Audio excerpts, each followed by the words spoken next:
Hello வணக்கம். இது உங்கள் சிவி ஜோன். ஸோ இப்போ பார்த்தீங்கன்னா லைவில் வந்துட்டு ஒரு விஷயத்த பார்த்தேன்.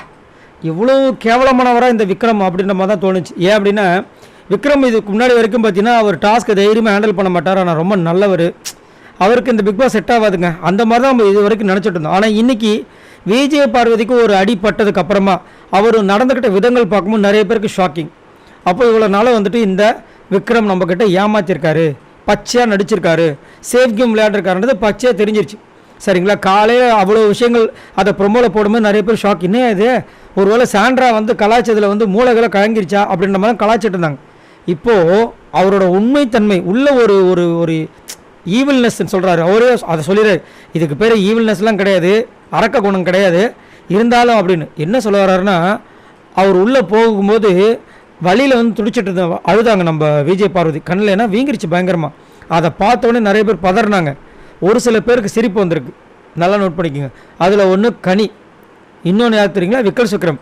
அவருக்கு வந்துட்டு செம்மையாக சிரிப்பு வந்துருச்சு. அதை சொல்கிறாரு இப்போ கனிக்கிட்ட, தப்பாக நினச்சிக்காதீங்க, எனக்கு வந்துட்டு விஜய் பார்வதி உள்ளே அழுதுட்டு இருக்கும்போது அதை பார்த்துட்டு செம்மையாக சிரிப்பு வந்துருச்சு. இந்த குழந்தைங்களும் அழுவாங்களோ அந்த மாதிரி இருந்துச்சான். ஒரு பொண்ணு கண்ணில் முட்டியில் ஒரு அடி அடித்து கண் வீங்கி செப்டிக்கான மாதிரி ஆகிட்டுருக்குது.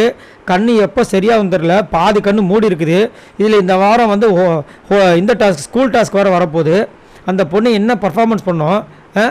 நீங்கள் இதில் வேறு அந்த பொண்ணை அவ்வளோ கலாய்ச்சிட்டு இப்போ வந்து அந்த பொண்ணை பார்க்கும்போது சிரிப்பு வருதான். எப்படி இது அவரே சொல்லிடுறாரு. சொல்லும்போது அவர் தோணுது போல இருக்குது. இது வந்து நான் அரக்கணும்னு சொல்ல மாட்டேன், தோணிச்சு. உடனே வந்து கனி அதில் ஜாயின் வச்சிட்டாங்க. இல்லை அவங்களுக்கு அடிப்பட்டால் நம்ம சிரிக்கக்கூடாதா என்ன? அதுதான் எல்லாமே தனக்கு வந்தால் தான் தெரியும்னு சொல்லுவாங்க பார்த்தீங்களா, அந்த மாதிரி. இந்த அளவுக்கு ஒரு ஒஸ்ட்டான ஒரு பிஹேவியரை நான் சத்தியமாக எதிர்பார்க்கவே இல்லை நம்ம விக்ரம் கிட்ட இருந்து. ஏன்னா விக்ரம் வந்து இது வரைக்கும் பேசும்போது வேறு மாதிரி இருந்துச்சு. ஒரு தன்மை இருக்கும், ஒரு பயம் இருக்கும், அந்த மாதிரி. ஆனால் இவ்வளவு அரக்க குணமாக இருக்கார் இவர் தான். இதுதான் ஒரிஜினல் விக்ரமா? இப்போ இவ்வளோ நாளாக இவ்வளவு கேவலமாக நடிச்சிருக்காரு அப்படின்ற மாதிரி ஒரு ஷாக்கிங் கண்டிப்பாக வருது. யாருக்கெல்லாம் இது ரொம்ப இதுவாக இருக்குன்றதை சொல்லுங்கள், மறக்காமல் கமெண்ட்ஸ் பண்ணுங்கள். விக்ரமை நீங்கள் இந்த மாதிரி எதிர்பார்த்தீங்களா? மறக்காமல் கமெண்ட்ஸ் பண்ணுங்கள். பாய் நண்பர்களே.